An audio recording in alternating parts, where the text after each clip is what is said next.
जय हिंद जय भारत। हम लोग अभी चकी और गायघाट के बीच यहाँ पर ये चकी प्रखंड के अंतर्गत आता है ये क्षेत्र। और जिस तरीक़ा से आप सभी जानते हैं कि हमारा जो देश है कृषि प्रधान देश है। हमारा देश में ये अधिकतर किसान बसते हैं, इसलिए हमारा जो देश है कृषि प्रधान देश है। और आप सभी जानते हैं कि हमारे देश में अधिकतर लोग परंपरागत खेती करते हैं। जैसे कि परंपरागत मतलब होता है सरसों हो गया, मंसूर हो गया, गेहूं हो गया, बाजरा हो गया, जौ हो गया, etc इसी चीज़ की खेती करते हैं। लेकिन हमारे देश के यशस्वी दामोदर दास नरेंद्र मोदी जी के द्वारा एक योजना लागू किया गया है, जिस योजना में उनके द्वारा कहा जाता है कि किसानों की आमदनी की दुगनी की जाएगी। तो देश के जो किसान हैं उन लोगों की परंपरागत खेती के द्वारा जो कि आय है दोगुनी नहीं की जा सकती है। तो हमारे साथ एक किसान हैं, हम अभी चकी और गायघाट के बीच में उपस्थित हैं। और ये लोग परंपरागत खेती को छोड़कर आधुनिक खेती में अग्रसर हुए हैं। आधुनिक खेती में अपना जो कि भूमिका दे रहे हैं, अपना टाइम दे रहे हैं। आप देख रहे हैं कि ये जो मिर्च की पौधे हैं सब चारों तरफ। आप अगर इस क्षेत्र में कैमरामैन से हम चाहेंगे कि थोड़ा दिखाइए कि जितना ये क्षेत्र है आप देखेंगे तो चारों तरफ सिर्फ मिर्चा की ही खेती मिलेगी। यहाँ से जो यहाँ के लोग हैं ये अपना आमदनी बढ़ा रहे हैं। आइए एक हमारे साथ किसान हैं, उनसे बातचीत करते हैं कि आखिरकार इन लोगों के द्वारा परंपरागत खेती नहीं की जा रही है, आधुनिक खेती की जा रही है। लेकिन ये परंपरागत खेती को छोड़ करके आधुनिक खेती में क्यों आए हैं। नमस्कार सर, अपना सबसे पहले दर्शकों को परिचय दीजिए। क्या नाम पड़ेगा आपका? दशरथ तुराहा। तो आप सब जैसे और किसान हैं तो परंपरागत खेती करते हैं, लेकिन उनको छोड़ करके आप आए हैं आधुनिक खेती में। जैसे कि आप सब मिर्चा की खेती में, तो क्या ऐसा माइंड में आया कि नहीं हम लोगों को वो खेती नहीं करना चाहिए, मसूर की दाल की जो भी हो गई, गेहूँ बाजरा वजरा का नहीं करना चाहिए हम लोगों को? हमारी भी कुल होता है घोड़पारासी रह देता रही सर कुल मरचा के बाकी करा के घोड़पारास ना खोइया सर, ना जियान करिया सर। मरचा घोपड़ास नहीं खाती है? हाँ तो ये कैसे खोइया सर, तीत लगी तो कैसे खोइया सर? हाँ, तो एक आमदनी में इजाफा हो तड़ुए। आमदनी में 2 रुपया में लौकता हमारा जौन लौकी तो में खेती करिए दिन। हाँ एमे हमार पर डे इनकम बाटे। पर डे बा? हाँ पर डे हमार इनकम बाटे। कुछ ना कुछ हमार हमेशा रोज के रोज खर्चा निकल जाला एमे। हाँ एजा खेत कैसे बढ़ुए बीघा? जैसे रेहन लगान पलियात हुई खेत ना कैसे? सब घर के खेत ना घर के काम मोल गुजारी सब मलगुजारी पर 18,000 20,000 के मोल गुजारी। अच्छा, तो बढ़िया एकरा फायदा होला?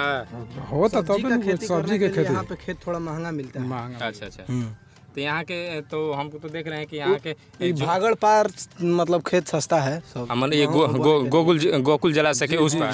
जी मतलब उस पार सस्ता खेत है जी। तो कैसे आप लोग सोचे कि नहीं हम लोगों को छोड़ करके इसमें आना चाहिए? इसके बारे में थोड़ा हम लोग ये शुरू लान तक खेती करता है तो खाली ये सब के खेती करने जा रहा है?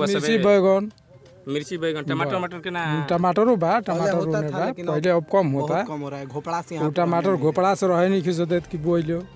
हाँ तो इतनी दिखाओ मिर्चा कितना फरल बा भाई, देख लिया जाए कि जो मिर्चा है कितना फरा हुआ है। तो इसलिए हम भी कहना चाहेंगे जितने भी किसान हैं आप सब आधुनिक खेती कीजिए। मिर्चा हो गया, टमाटर हो गया, बैगन हो गया, तब जाकर के आप लोगों का जो है कि आमदनी दुगनी हो पाएगी। नहीं तो आप सब ऐसे ही गेहूं और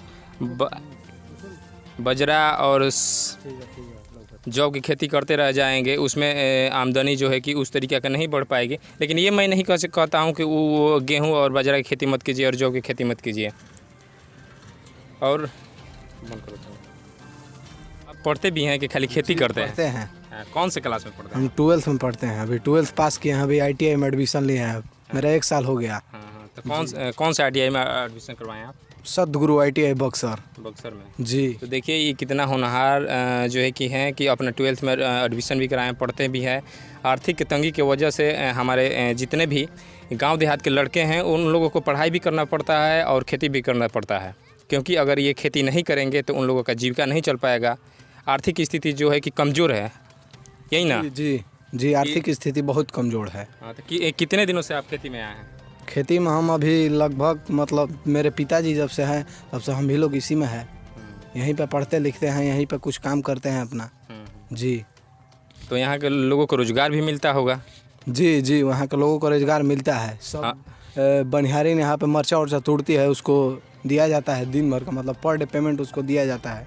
तो यहाँ इस क्षेत्र में हम तो लग रहा है कि चारों तरफ जहाँ नज़र हम डाल रहे हैं कि मरीचा की खेती सिर्फ दिखाई दे रही है। तो यहाँ पर तो कम से कम 100-200 तो वर्कर यहाँ पर काम करते ही होंगे। जी जी जी, ज़्यादा अधिक। कितना एगो खेत में 5 आज ही आदमी है, आज। 7 आदमी, है ना, भेजा आइए आई तो नहीं है, बढ़िया से बताएं। एगो खेत में 5 आदमी 7 आदमी बनिहार रहता है। कितना पैसा दिया पैसा 150 रुपये मजूरी एक आदमी के। एक आदमी के? तो आप सब देख रहे हैं कि इन लोगों द्वारा अपना भी जो है कि आमदनी बढ़ा रहे हैं, और साथ ही साथ जो महिलाएं गरीब तबका की महिलाएं हैं जो अपने गांव में निवास करती हैं, उन लोगों को भी इन लोगों के द्वारा रोज़गार दिया जाता है। पर डे 150 रुपया दिया जाता है। तो इसीलिए मैं कहता हूं कि आप सब भी आधुनिक खेती में अपना कदम डालें, और जिस तरीक़ा से महिलाओं की हमारे गांव में बहुत सी ऐसी महिलाएं हैं जो ऐसे ही बैठे रहती है, उन लोगों को भी थोड़ा सा इजाफा हो जाएगा, कुछ कमा लेगी। तो इन लोगों जैसा बनने के प्रयास कीजिए आप। बस जाते जाते एक ही मैं बात कहता हूँ, जिसके लिए दिल धड़कता है वो भारत माँ। जय हिंद, जय भारत। फिर मिलेंगे अगले वीडियो में। अगर ये मेरा प्रयास आप सबको अच्छा लगे तो हमारे वीडियो को लाइक कीजिए, कमेंट कीजिए और सब्सक्राइब कीजिए। जय हिंद।